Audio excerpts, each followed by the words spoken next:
Well, good morning, everyone, and welcome to today's fireside chat on how to secure a board seat for the NACD's Veterans Cohort.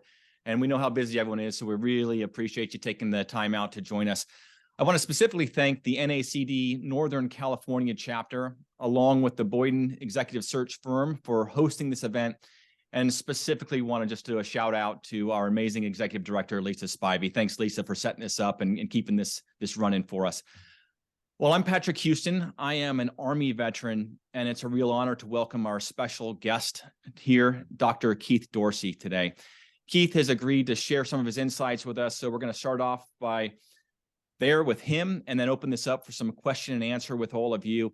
We're going to wrap this up by 9 o'clock Pacific time or noon Eastern. So I say let's just dive right in. Keith, would you mind kicking this off by introducing yourself? Happy to, Patrick, and good morning, all. It's an honor to actually be here today, and I'm looking forward to our chat. When you think about my career, when I think about my career, I break it out into 3 chapters. Chapter 1 is the Air Force. I had the opportunity to serve on active duty for nearly 5 years and later in the Air National Guard for a few years. And then my chapter 3 is what I call my corporate America chapter.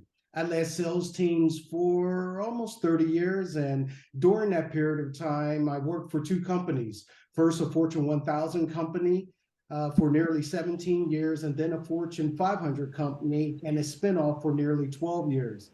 I spent my last 20 years in senior management and as an executive and growth strategist. And my last role before I left corporate America in 2019 was the executive vice president and global director. That moves us to chapter 3, which is my portfolio career. I so-called retired in January 2019, and I entered my portfolio career doing a little bit of this and a little bit of that, consisting of some executive advisory work, board service, and I went back to school full-time to get my doctorate in organizational change and leadership from USC. Before I started that program, I wasn't great, but now I'm full-on great. I graduated last May, and I'm now a managing partner and a U.S. practice leader of CEO and board services at Boyden, a global executive search firm. Well, thanks, Keith. That was a humble self-introduction. So I'm going to add for everyone else out there that Keith is a renowned author, and he recently wrote a piece that appeared in Harvard Business Review called 4 Strategies to Secure a Corporate Board Seat. So he literally wrote the book on today's topic. So, Keith, I want to start. We'd love to hear your perspective on this. And as a starting point, is there a single tried and true path to the boardroom, or are there multiple viable routes out there? Patrick, I wish I can say that there is a one tried and true path to the boardroom, but that simply isn't the case. There are countless paths to the boardroom, and over the years, I've had the opportunity to interview many existing board members to learn about their journey towards board service, and I learned the following. Some got there because they were actually in the right place at the right time. Others, because they traveled in the right circles and impressed some folks along the way. Some were very intentional about their path from the beginning of their career, while others were groomed by family, friends, mentors, and sponsors. Some decided late in their career that they wanted a post-career board service, and they set a course of action to actually make that happen. And bottom line, 65% of the board seats are filled via the candidates' networking efforts, and the remaining are filled by executive search firms or a hybrid between the two, the candidates network and the executive search firm. Okay. I want to go back to that Harvard Business Review article on 4 strategies to secure a corporate board seat. Would you mind sharing with all of us what those 4 strategies are? The 4 strategies that I reflected on in that actual piece was: 1, demonstrate your ability to add value; 2, gain board experience; 3 was more around be your own best advocate; And then the fourth is to build and nurture your network. Oh, that's perfect. Would you mind diving into each of those and kind of giving us a little bit of flavor, or explain them for us? I have no issues with that. But before we dive in to the actual strategies, I believe we should focus on a few other things. And one would be to challenge everyone to reflect. And I hope we could spend a little bit of time here. That's so important when it comes to going after board roles. First thing, reflect on your why. Take a few moments and really think about why do you want to become an independent director?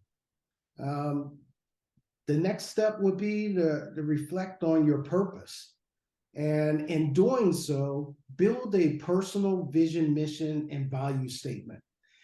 We do that on the job all the time, but how often do we take the time to truly reflect on our purpose and build that personal vision, mission, and value statement?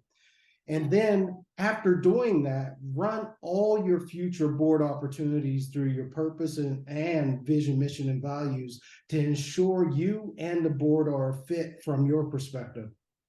And then lastly, when it comes to this reflection period, you will have to know all these things about yourself in order to effectively differentiate yourself from the thousands of extremely qualified folks who would also like to be on a corporate board. What we all tend to not think about is that the table stakes to being even eligible to sit on a corporate board. You have thousands and thousands of individuals out there that truly are qualified. They're executives, they're public officers, they are, in this case, veterans that bring a lot of skill sets to the table. And you have to find a way to differentiate yourself. And the only way you're going to truly be able to differentiate yourself is to be authentically you and to understand you and the values that you bring. Which brings us to the 4 strategies that Patrick asked me to talk about. After you complete the task, you can then work on these strategies. And the first one, going back to what I previously said, demonstrate your ability to add value. And the first thing in doing that is, one, understand the roles of an independent director. When I think about my job and the job of being an independent director, I think about 3 areas that a director should focus on in the role of a director. One is management. When you think about the management component of being a director, think about the hiring and firing of the CEO. Think about the executive compensation of the C-suite and different things like that.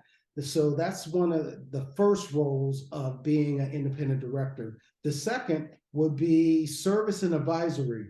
As in that component of being an independent director, you're sharing your expertise at the appropriate times, and you're sharing your social capital, the group of people that you know that could actually help that board and that company in some sort of way. And then the third component of the role of being an independent director is oversight. That's the governance, the noses in and fingers out component that you often hear about. So in understanding the roles of the independent director, next is going into understanding the industry that you're considering, and the actual company within that industry. Where are they today, or where were they? Where are they today, and where are they hoping to go as a company as well as a board? So understanding those components of the industry. Next, I would say know what the board is seeking or should be seeking next. And when you think about that, really take a look at the board members that are already on the board and what are their redundancies on that board and where do they have gaps from a competency standpoint. And then begin to ask yourself these questions like, how can I fill those gaps? And what are my differentiators as a board member and a board candidate? It's important to know those things because those are the conversations you're going to want to have via the interviewing process. And then next in this category, be prepared to demonstrate these things via your questions and not just via your responses to their questions. Remember the table stakes. We all are executives. We all are qualified to sit on boards. Those are table stakes. What you want to be able to demonstrate in this noses in and fingers out is your ability to ask the question, to peel the onion back, and to really uncover the root causes within the business. The only way you're really going to be able to demonstrate that throughout this interviewing process for a board role is to demonstrate it via the questions that you ask, how you peel that back, how strategic are your questions. So be prepared to ask really good, insightful questions throughout the process, not to prove so much how much you know, but to demonstrate how much you understand about that business, not only where they were, where they are, but also where they should be going. And you demonstrate that with your questions. Keith, this is so good. I'm taking furious notes. Keep on going. Okay, thank you, Patrick. The second area or strategy is gain board experience. And so when I think about when it comes to gaining board experience, I think about as an executive search person, when I'm talking to people and I ask them, what type of board do you want to be on and why? And oftentimes people tell me, I don't care. I just want to be on a corporate board. And once again, that's not going to get you on a corporate board. You have to be able to articulate your value, as I mentioned before. And you also have to know the nuances between the many different types of boards. So when you think about that, you want to know the differences between the various boards. So a nonprofit board. There are many different types of nonprofit boards out there, and some will give you transferable experiences that you can bring to a paying corporate board, and others aren't. And so, when you think about nonprofit boards, there are fundraising boards out there. Sometimes those boards aren't going to give you some of the transferable skills that you're going to need on a corporate board. And then you have these fiduciary boards where you have a fiduciary role on that board. You sit on committees on that board, and that board looks and acts like a regular corporate board. The only difference between that nonprofit board and a for-profit board is the word non. And so you want to align yourselves with a fiduciary board, and whether that's nonprofit or for-profit. The next type of board would be private corporate board. And you have various different types of private corporate boards, like a family-owned, a VC funded, a PE funded, VC being venture capital, PE being private equity backed board. And then lastly, a public corporate board. And you have three different types there: the small cap, mid cap, and large cap. And the amount of work that's done in those boards, when you think about oversight, advisory, and management, the breakout of all of those boards when it comes to those three roles that we previously talked about are going to be very different. And so the question you should be asking yourself now is, how much oversight, advisory, and management are those boards seeking when you're interviewing for those boards, and what is the best fit for you? That you need to figure out prior to interviewing, and why is that the best fit for you? Once again, I often am told, I don't care what type of board I get on, I just want to be on a corporate board. That's not going to work. You're going to need to be able to articulate why this board is right for you and why you want to primarily be in oversight or primarily have an advisory role, and then know what the makeup based on those types of boards, how they're typically split up in those three areas.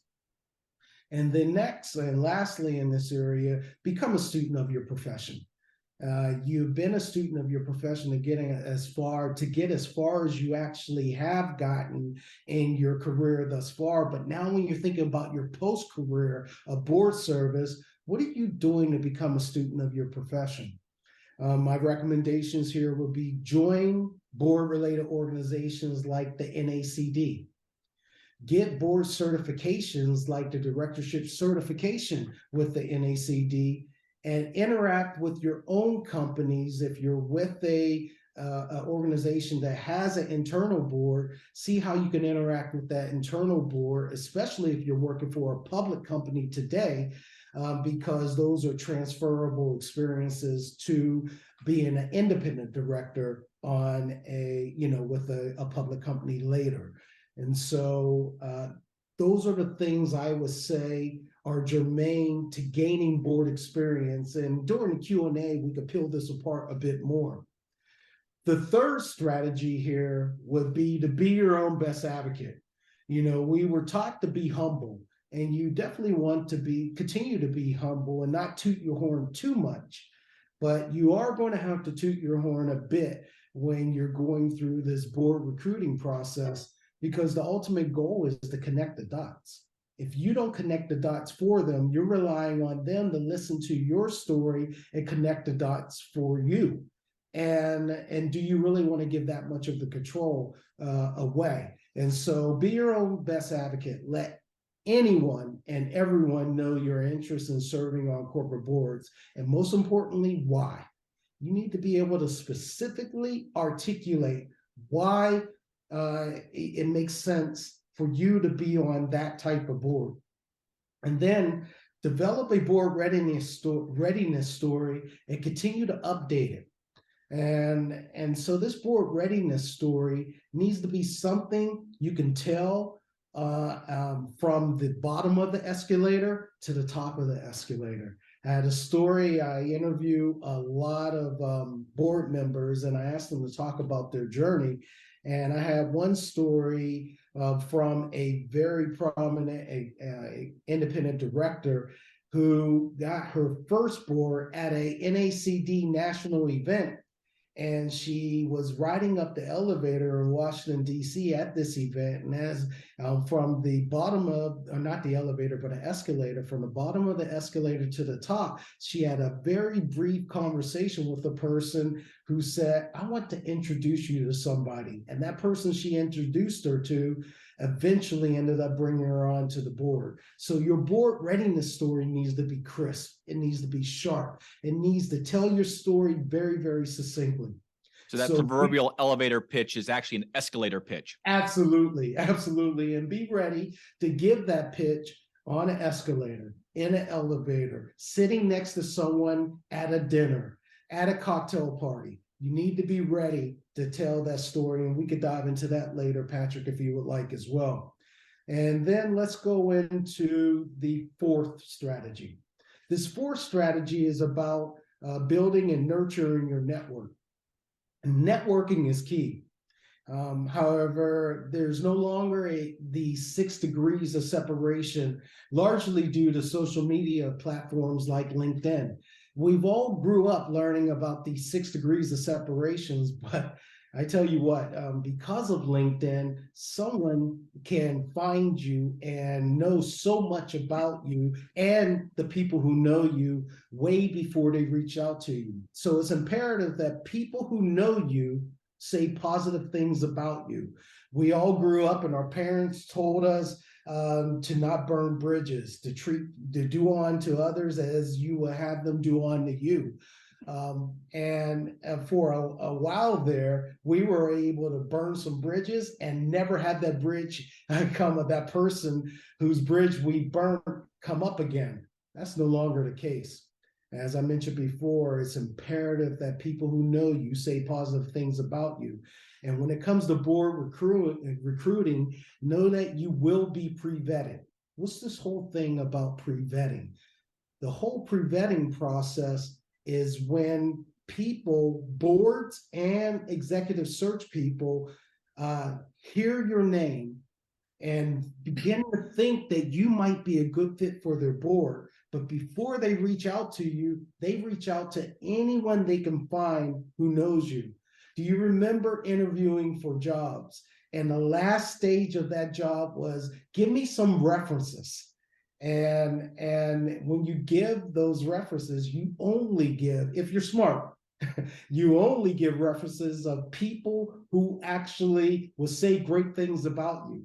And so it was kind of a racket to the point where some organizations stopped asking for references because they knew you will only give them references of people, who will say great things about you. Well, that's no longer the case because of social media and platforms like LinkedIn. They can research you before they even talk to you.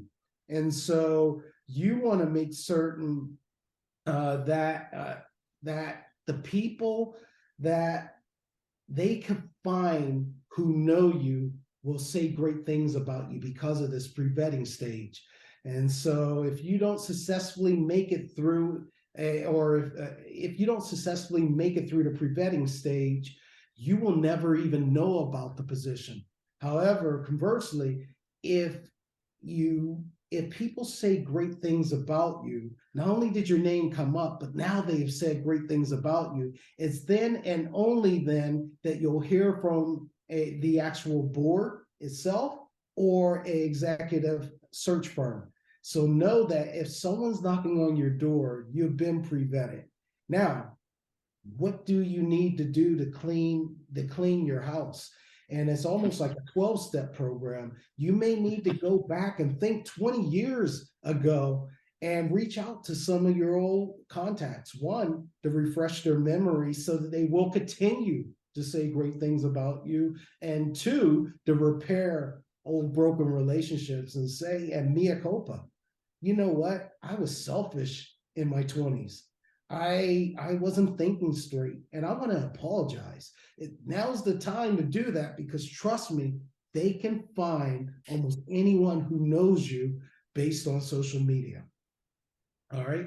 So work closely with your and last point is to work closely with your network of friends and family and former work colleagues and people you know who are already sitting on boards so that you can also learn from their experiences.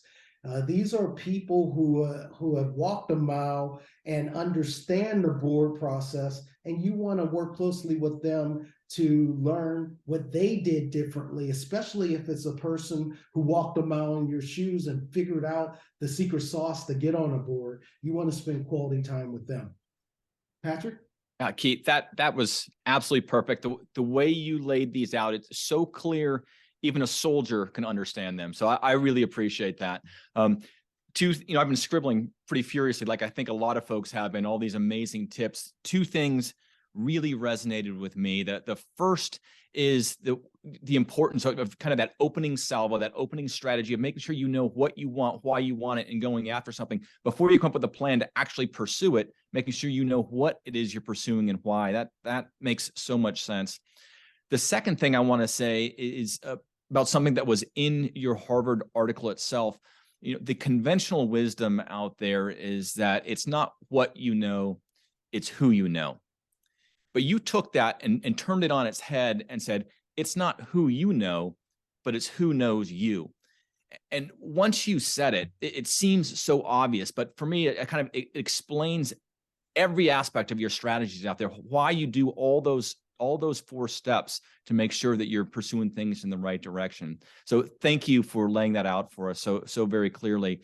I want to change topics a little bit and just say that I know you've done additional research on underrepresented groups on boards.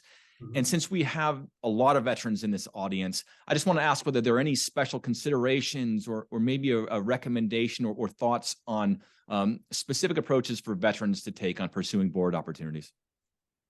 Patrick, that's a great question. And I have to say, in my studies that I have completed, I uncovered that even though it may have been a special group of women that I was doing a study on, and I wanted to learn their paths for getting on boards, or it was even more specific, the intersectionality between Black women and their paths to get on boards, or the dealing with the Latinx or Hispanic community and their paths to get on boards. What I uncovered was, even though people are coming from certain backgrounds, their path to get on boards are somewhat similar.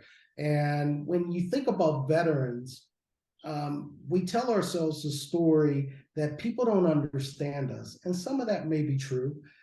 We tell ourselves a story that our MOS that we had isn't transferable to today's corporate America. And I would challenge that as well. I would say, as a veteran, I would start with this. Would you hire yourself for that board? So let's think about that. Are we chasing a board opportunity that we actually aren't a good fit for? And so ask yourself, would you hire yourself for that board? If so, why? And so I that will cause us to pause and reflect again. And trust me, there are thousands of qualified people for that board. That board's not going to bring you on if you're winging it. That board's not going to bring you on if you can't articulate your story. And so if you wouldn't hire yourself, or it's kind of questionable whether or not you think you're a good fit, opt out. Don't even go through the process. Next thing I would ask myself in that scenario is what unique value would you bring to that board? And how would you articulate that in a way that they would understand and appreciate? And so as executives, I would say, because I spent 30 years in corporate America after the military, they're not interested in hearing what you did as an executive. The unfortunate mistake we make when interviewing for a board role is being unconsciously competent because we're great at interviewing and being unconsciously competent at interviewing. This is not the time to be on autopilot. You actually want to slow down and bring yourself to the conscious state of interviewing. And by bringing yourself to the conscious state, you want to make certain that you're not just thinking you're interviewing for another executive role. You aren't. You're interviewing for a board role. A board role is very different than an executive role. And so you want to slow down the process up here enough to be consciously competent about what you're doing and be able to articulate the difference. And so you're not talking about all the great things you did. You're talking about the skill sets that you bring to the table and how you would operate in those three areas of management, advisory, and oversight. And so the key is not so much to talk about what you've done, talk about the questions you would ask and the experiences that you have done where you have exhibited oversight and governance before in your past. You want to slow the process down and be conscious enough to think about that. So what unique value would you bring to that board? And do you know how to translate your leadership and oversight experiences from the military into the corporate world? Once again, I mentioned it before, but I really want to hone on this. Connect the dots for them. Don't expect them to listen to your story and wow them with the great things that you've done and expect them to connect the dots as to what does that mean to me, the chair of the Nominations and Governance Committee? What does that mean to me, the chair of the board? What does that mean to me, the peer of you, if you came on to this board? You don't want to say all these eloquent things and have them create their own story. You want to give them the answer to the test. You want to connect the dots for them. Talk to them about it and what that would mean to them if you were sitting on the board.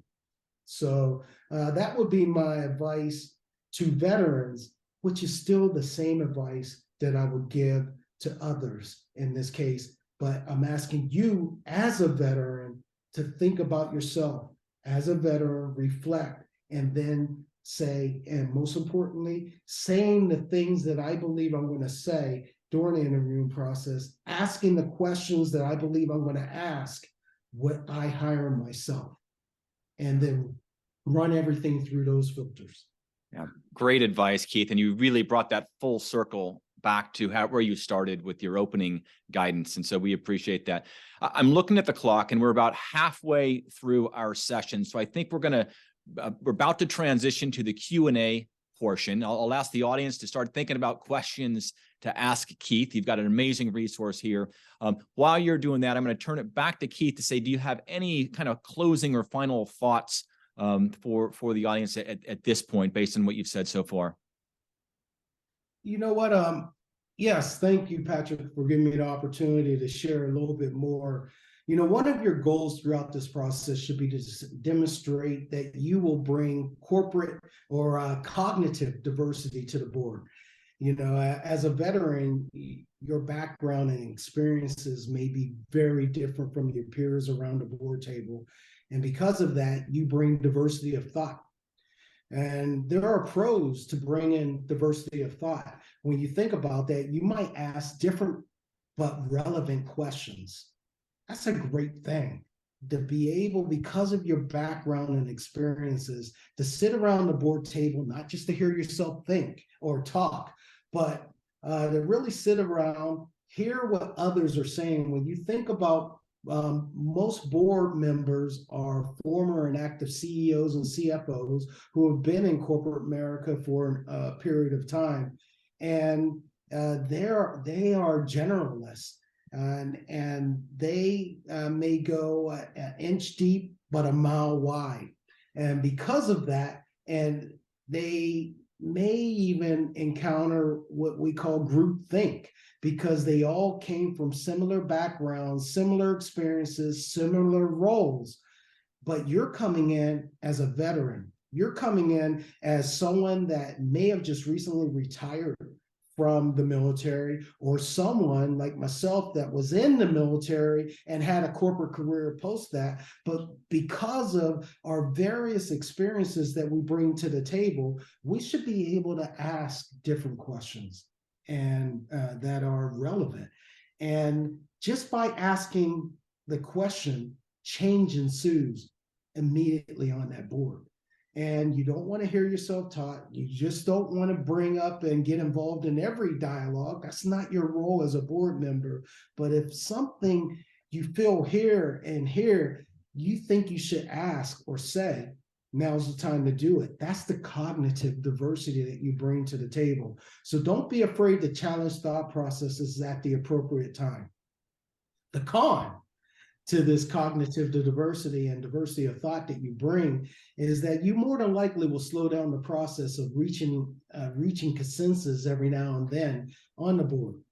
Is that a problem? No, not if you're asking a question because you genuinely are concerned and interested in hearing their answer, because you may get them to think about something they never thought about before, and they're going to appreciate that. But it's only true to recognize that it may slow down the process, and some board chairs aren't going to want to slow down the process. They like humming, and that's why they surround themselves with the homogeneity of this homogenous group. And we're all the same. We all came from the same social capital, and we are humming. We can keep things moving, and we can finish a board meeting in 4 hours. Is that a good thing, or is it a bad thing? It depends. So the con might be that you will slow things down, and it may have taken the board a little bit longer to vet out a decision. The positive there, though, even though it may be considered a con by some because you challenge thought processes, the positive is the board may have made a better decision, albeit a little delayed. So differentiate yourself from the thousands of others by incorporating your own background and experiences, and bring that diversity of thought to the table. Thanks, Keith. And I think now we just turn it over to the audience. I'd encourage folks to just reach out, come bring yourself off on mute and ask Keith a question. Hello. I'm sorry. Hello, everyone. My name is Tajaro Martinez. I'm reaching you from San Diego, California. So thank you for NACD for doing this, not only for veterans, but hopefully there's a space here where folks who are seeking to bring a board member to this call. I have a quick question, Dr. Keith. I want to give you your flowers. As we're talking about diversity, and I'm hearing that, and you have many states that are peeling away from that. My great state of Texas is peeling away from some of that. So we can no longer lean that as an incentive. Leaning forward as a veteran, talk about all those perspectives. We've all, whether you're an officer like myself or you were enlisted, from a logistician to supply chain, but understanding global relations. When we're translating that to the board, pivoting away from, well, I lean with diversity in my demographic, but more in diversity in my industry verticals that I am an expert and strategist in. When we want to lean with that first and get beyond them seeing a woman and a woman of color, and oh, by the way, I'm Afro-Latina, so I'm all the check marks. When you want to lean with the narrative, even though they see your features first, I would love your perspective, how you've been there, done that. How do you get ahead of that successfully? When you're saying, yes, I'm that, but let me tell you the experiences I bring, so they see that first at the forefront and not chasing diversity initiatives from a demographics. Great question. And I will say to all of you, don't chase the demographic or the observable diversity. In this case, I think it's best to lead with your questions and to actually demonstrate your value via the way you're able to peel the onion back and ask thought-provoking questions to let them know what you bring to the table. Once again, you do want to connect the dots, but you don't want to talk about all your past. You want to talk about what's in front of them today as a board. What's keeping the board up at night? What's keeping that CEO up at night? What red oceans are they swimming in today and dealing with the competitive environment? And what blue oceans are out there tomorrow? And because of your diversity of thought, you may just ask a question or two that gets them to say, why didn't I ever think of that? And, Patrick mentioned it earlier about one of the things that I uncovered in a recent study, because we were taught for so long that it's not what you know, it's who you know. It all stopped there. I believe that. And then, via my study, had that mic drop experience where it was, it's not who you know, it's who knows you. Well, that's obvious, but why didn't I ever think of that? It took other people that brought that diversity of thought to the table that opened my eyes up like, wow, that's big. That's very big. Well, that's what you do with your intersectionality plus your cultural demographic and background experience that you bring to the table. You're going to ask different questions that could lead to a mic drop experience that's going to get them to see blue oceans, to navigate the geopolitical issues that boards have to face today. And that has nothing to do with your observable demographics. That has a lot to do with your diversity and cognitive diversity of thought. Did that help? Thank you. It's spot on. Thank you. I'm so glad that I showed up. We're glad that you cut your workout short, Tahar, for this. Thank you. So it's Stephanie Sleeper calling from New England. Thank you for your comments. Can I just ask your opinion on what you feel like the top 2 or 3 skill sets that might be missing from today's boardroom? Wow, great question. Top 2 or 3 skill sets, I would say boards for so long have been recruiting titles. And the titles that typically they're going after are the CEO and CFO.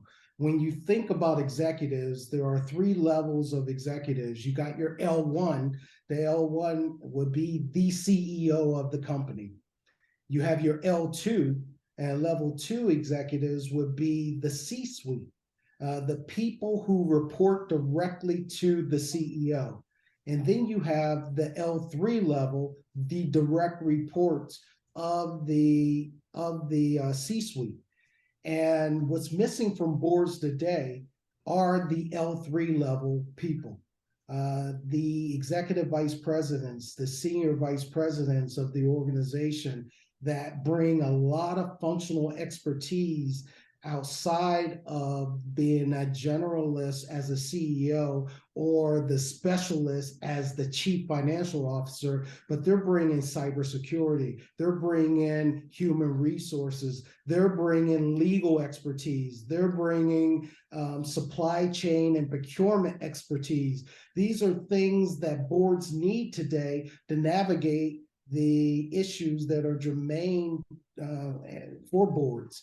And so I say to many chairs of non-gov committees that ask me to find another former or active CEO, I often tell them, look, you have 9 board spots. You're looking for a 9th. You currently have 8 CEOs on your board today. Do you really need a 9th?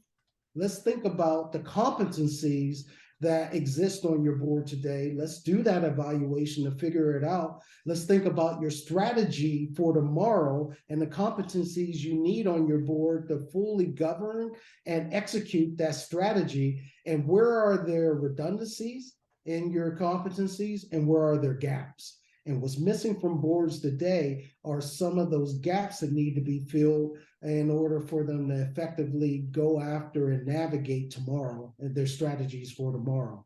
To answer your question, those are some of the things that I think are missing. Absolutely. Thank you for your comments. Mm-hmm. Keith, we had a couple questions in chat. Oh, go ahead, Karen. Oh, thank you. Sorry for interrupting. Hi, Dr. Dorsey. I'm Karen Henneberger, and I work for the Department of Energy, and I was a former naval officer, and I build big nuclear propulsion plants for carriers and submarines. And first, thank you very much for this very insightful. Kudos to you for going to school late in life. I did it and got my MBA a few years ago, and highly recommend that continuing learning. I had a question building on the prior one in terms of a lot of times looking at board opportunities, they talk about, explain your P&L experience, and being both in military and federal government, we don't have that, exact P&L experience. We have budgeting and things like that. Can you talk a little bit about what your experience is from executive recruiting on, is that a liability? Is that something that you can translate into an opportunity? Just some perspective on. Karen, that's a great question. And the answer to that question is yes. It's a liability not to have, P&L experience. It is not something that's going to rule you out, though. I happen to sit on a few boards, and I developed a corporate career that was on one level that was all around sales. I mean, I moved up the corporate ladder the whole time, but I was focused on building very large sales teams for very large companies, and that's a very important job. One of my regrets is when I had my sponsor, not just a mentor, but my sponsor say at a Fortune 500 company, Keith, I want you to be our next COO. And I knew we were about to go through a divestiture. And I said, you know what? I'm flattered. After taking 2 weeks to think about it, I'm going to continue to remain in my executive vice president global head of sales role because I feel the company needs me there. And shame on me. One of my regrets is that I didn't take that COO job for a Fortune 500 company because I would have shown up to be an even better board recruit moving forward. And because this is a large public company, those transferable skills that I would have developed would have made it so much easier. If I decided to sit on public company boards, I would have made me a much, much better candidate. However, it didn't stop me. Okay, so it just, instead of having this many opportunities, you now may only have this many opportunities. And that affords you the opportunity, Karen, to narrow your focus and to really analyze what do I bring to the table and only go after those opportunities where you can fill a gap on that board. Trust me, they probably have a host of people that have P&L experience. Do they really need another person with P&L experience, or do they need someone that brings the attributes that you can actually bring to the table? And so that's why it's important to do your homework and to understand where they were, where they are, and where they need to go and why, and be able to speak to that. Because it is, oftentimes they're going to say they're seeking someone with P&L experience. The other thing you can do is to make certain that your financial acumen is up to speed. That means if you didn't have P&L experience, maybe didn't have a lot of financial experience, that you take a class at a local university on finance for dummies, financial accounting for dummies, or whatever the case may be, so that your financial acumen is at the level, because 100% of the board members need to have a good grasp of the financial side of the business. Thank you so much. And that's exactly why I went and got my MBA for that reason. So thank you very much. Very helpful. You're welcome. Keith, I want to pull a question from chat real quick. A question from Bill. What are your thoughts on targeting boards of specific organizations versus a broader interest in an industry? Yeah, great question. Boards are not excited about bringing on people that are overly excited. And so I say that to say, you might not be able to prospect your way onto a specific board. They want people who can bring the right skill sets to their board, but they're not looking for someone to knock down their door to get on their board. You want to be able to articulate via your questions and also your descriptions of yourself why you might be a good fit for a board, but to just cold call a board typically won't work. I would recommend finding out who's on that board. Once again, I was talking about the 6 degrees of separation has gone away, and that it's more like 2 degrees. Well, utilize that for your own benefits as well. Look at who's on the board today. Look in LinkedIn to see who you know, who knows people that's on that board today, and then begin to seek introductions just so that they can get to know the value that you can actually bring to the board. I would keep it, I would say focus on the industries that you think you can bring value, and maybe narrow it down to 10 companies that you believe are a great fit for you, and then do your research, but don't try to cold call a board. Truly try to network your way into a board. Thanks, Keith. We have time for about 2 more questions before we go to our final session. I've got one, Patrick. How you doing, Mr. Ryan? Hey, Keith, could you talk a little bit about timelines? I know that for a lot of people, they talk about the frustration of getting on a board seat. It's a marathon, right? It doesn't happen quickly. And maybe talking a little bit to that over time, hey, I'm not going to make one call, and then all of a sudden someone's going to say, oh, you're perfect for a board. Then as I get people to know me, it usually takes more than one contact with someone. Maybe talk a little bit of that timeline. Absolutely, Rich. Great question. The typical timeline that NACD will say is somewhere between 2 to 5 years of really being intentional about getting on a board before you actually find your board. And so because of that, you want to be judicious about the little things that you need to do along the way. And some of those little things would be, 1, to become a student of your profession during that 2 to 5 years. 2, network.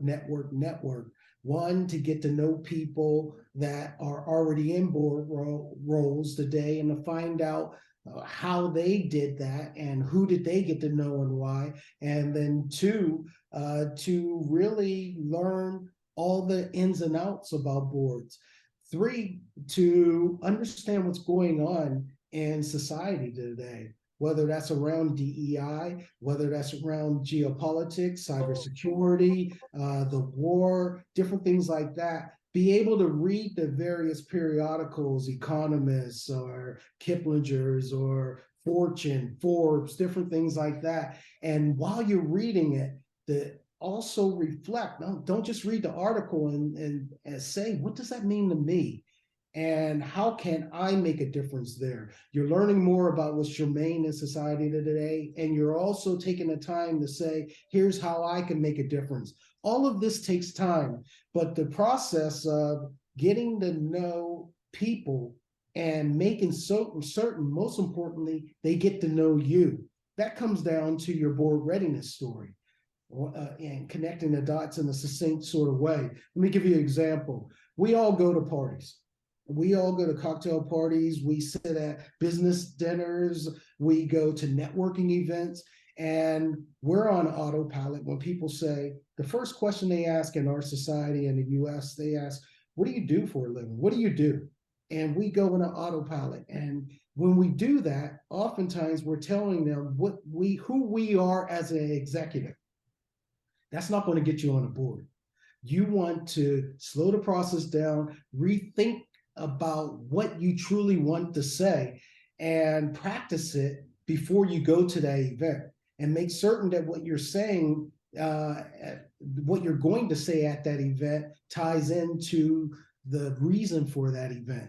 And so maybe some of the things that you're going to say is around, I'm Keith Dorsey. I am a U.S. practice leader for CEO and board search at a global executive search firm. And I sit on 2 nonprofit boards. And I aspire to pay things forward in the near future by seeking to sit on at least 1, maybe 2 private company boards, because I believe I can add this sort of value. It's just a matter of changing your script a little bit to let anyone and everyone know that you're interested in the board.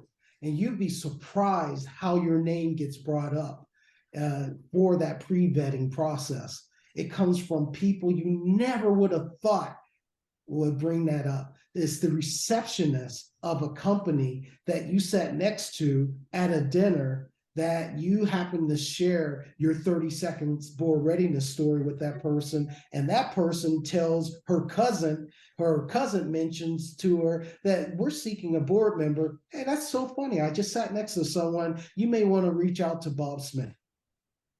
And it's crazy how that comes up, and that can speed the process up. If you're shy, you're going to have a hard time getting on boards. You really want to toot your own horns in an effective way, and that can speed the process. My first board came about within 3 months of going after that board, and that was luck. But it was also sharing my story in effective ways. And it came about from an avenue that I never would have thought. So you want to be articulate and succinct and tell as many people as possible your story. Keith, I think we need a transition now. And we talked a little bit about financial preparedness, financial literacy. I will say that everything I learned, and I was woefully ill prepared for financial obligations here. Everything I learned was in the NACD's Battlefield to Boardroom program, and it was a phenomenal program. And I'd like to hand this over to Barbara Falconberry, an Air Force veteran and good friend, to talk a little bit about that program. Barbara? Patrick, I really appreciate the opportunity. And Keith, this 1 hour is really phenomenal for just a great overview for someone seeking board service. I happen to be the president of the NACD Colorado chapter, and you'll probably be getting a call to come to Denver for a speaking engagement soon. I'll tell you that the NACD Battlefield to Boardroom program is a fantastic way to transition from senior military service to board service. It is only available to retired or soon to be retired general officers, general or flag officers. So that's one disadvantage to that opportunity. But if you are in that category, I think there's no better way to do the learning, the growth, the networking, and the keeping the connection with those people who fill board seats, which are vastly board members, through that networking. So NACD is a fantastic opportunity to network with board members. The next Battlefield to Boardroom program is very soon. It's March 20th and 21. It's almost $3,000. So you might think that's expensive, and it's not. Come for 2 days of outstanding education at the Ritz-Carlton in Washington, D.C., and the connections you'll make, plus a 1-year membership to NACD. So Lisa is just sending out a note that she'll send information to everyone about that program. I highly recommend it. It was instrumental to me in my journey. My elevator story was after Battlefield to Boardroom, attending an ACD summit in a half a glass of Sauvignon Blanc.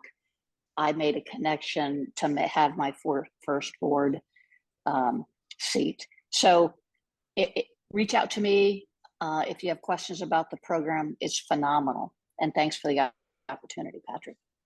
Thank you, Barbara. Couldn't agree more with you on the value of the Battlefield to Boardroom program.